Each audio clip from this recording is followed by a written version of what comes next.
Bienvenido seas a Leyendas de Aquí y Allá. Te doy la más cordial bienvenida a este pasadizo del terror en el cual realmente espero acaricies tus miedos más profundos, pero sobre todo espero y sientas el miedo hasta los huesos. Mi nombre es Jesús G y abriendo mi obituario negro del terror, el día de hoy te traigo leyendas y mitos de Semana Santa.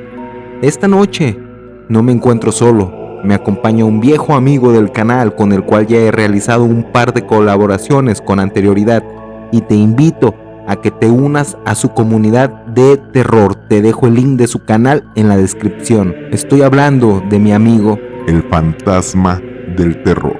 Esta Semana Santa te daremos en qué pensar.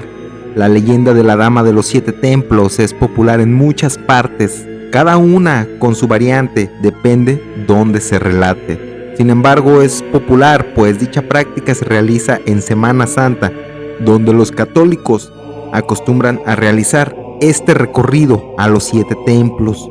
A pesar de la gran cantidad de variantes que rodean esta leyenda, el día de hoy te traemos en particular esta versión, la cual nos pareció bastante interesante y te la dejaré narrada por el fantasma del terror. Yo te dejo en terroríficas manos. Se cuentan muchas historias, cosas que pasan en las calles viejas y en el Panteón Viejo de San Luis Potosí, sobre todo la leyenda de la Dama del Taxi.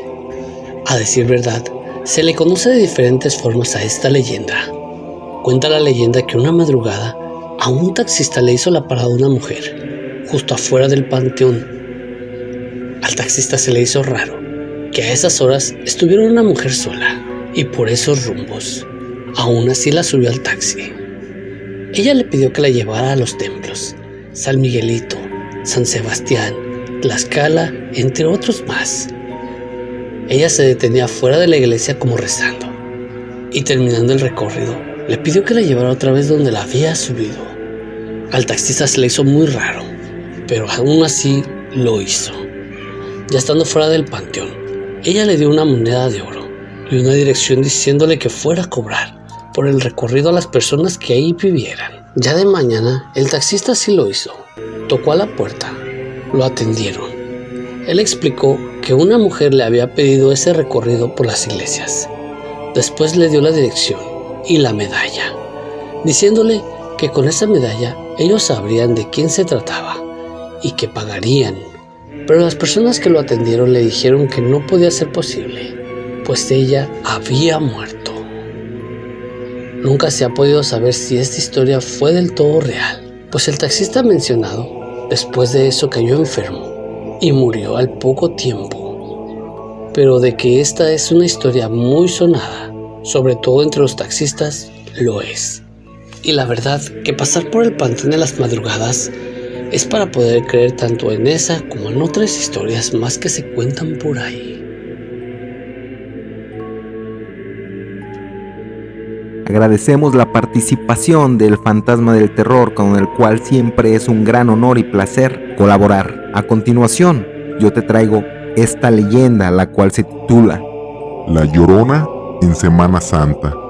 Normalmente la Semana Santa es época para guardar, reflexionar y sobre todo para los católicos, y normalmente la mayoría de personas tienen vacaciones que habitualmente las usan para vacacionar cuando debería de ser para guardar. Las usan para vacacionar a algún sitio como la playa o algún río. Esta leyenda nos la hace llegar Ricardo. Ricardo nos cuenta que normalmente acostumbraba a vacacionar en un río en Semana Santa. Permanecían todo el fin de semana, lo que es Viernes Santo, Sábado de Gloria y Domingo de Ramos, y regresaban nuevamente ese mismo domingo, ya bastante tarde. Ricardo iba a un río con su padre y su primo, y eran unas excelentes vacaciones, las cuales él cuenta hasta el día de hoy son los recuerdos más entrañables de su infancia. Esos 3 días pescaban en aquel río, comían comida a la leña que da un sabor inmejorable. Durante el día chacoteaban en aquel río, pero en la noche el padre de Ricardo, quien había vivido toda su niñez en un rancho, comenzaba a relatar historias de terror que a él le habían sucedido. Normalmente contaba historias de tesoros, como cuando la gente decía que veía arder en el suelo y comentaban que ahí había un tesoro en esas tierras y posiblemente tal vez un demonio cerca custodiando dicho tesoro. También contaba sobre apariciones que había tenido él y su padre, o sea, el abuelo de Ricardo, sobre ánimas que quedaban penando entre los cerros y ríos. También el padre de Ricardo platicaba sobre ciertas aves que solo cantan de día, pero que a veces se escuchaban de noche, y él, el padre de Ricardo, decía que porque se trataba de brujas. Así, en aquella fogata, escuchando esos tétricos relatos, Ricardo recuerda que estaba comiendo una sopa instantánea. Ya asustados aquellos chiquillos, el padre de Ricardo también hacía la mención que en esas fechas en particular, por la energía que se movía, se daba una presencia mayor de la Llorona, la cual contaba, según el padre de Ricardo, se hacía más presente en ríos y arroyos, ya que había ahogado a uno de sus hijos en un arroyo. Su alma estaba penando en una eterna agonía, tratando de encontrar a aquel pequeño. Así la gran luna de aquella noche se iba desplazando hasta que aquellos cerros se encontraban oscuros casi en su totalidad.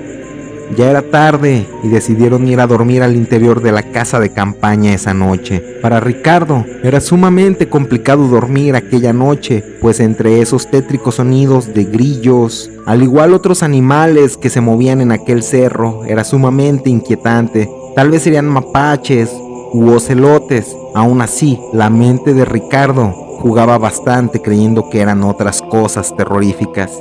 Solamente ayudaba un poco el arrullante sonido del río, que tranquilizaba un tanto los nervios de Ricardo. Así, después de haber pasado algunas horas, los párpados de Ricardo comenzaban a sentirse pesados, cuando escuchaba un tétrico sonido.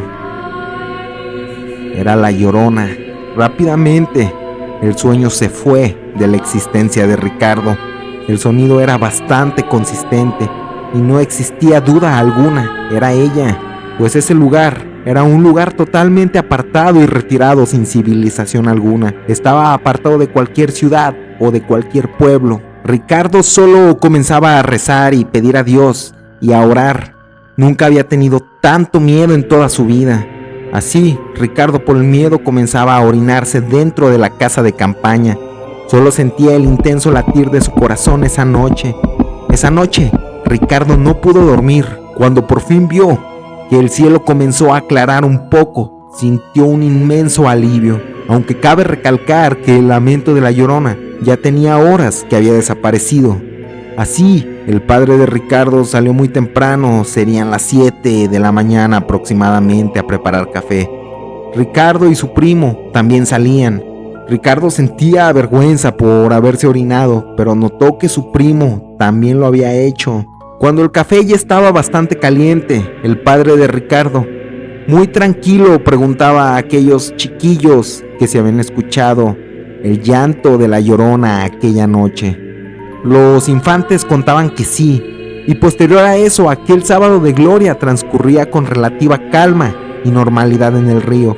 Ricardo nos cuenta que esa noche su padre ya no contó relatos de miedo, pero eso sí, aclaró que ellos con esos relatos habían atraído a ese ente. Es por eso que esa noche optó por hacer una plática más relajada de otro tema. Ricardo nos relata que fue la única vez que ha tenido una experiencia paranormal y que a pesar de la vivencia de aquella noche, la recuerda con mucho cariño y como una gran vivencia que le pasó hasta el día de hoy. Antes de concluir, nuevamente te invito a que pases al canal de mi amigo, El Fantasma del Terror, el cual posee una gran galería de relatos paranormales. El link lo encuentras en la descripción. Estas fueron las leyendas que el día de hoy hemos traído para ti. Al igual, esperamos y las hayas disfrutado, pero sobre todo esperamos y esta noche cuando vayas a dormir y todas tus luces se encuentren apagadas, recuerdes muy bien estas leyendas. Me despido. Mi nombre es Jesús G y el Fantasma del Terror. A mí solo me resta desearte una mórbida noche.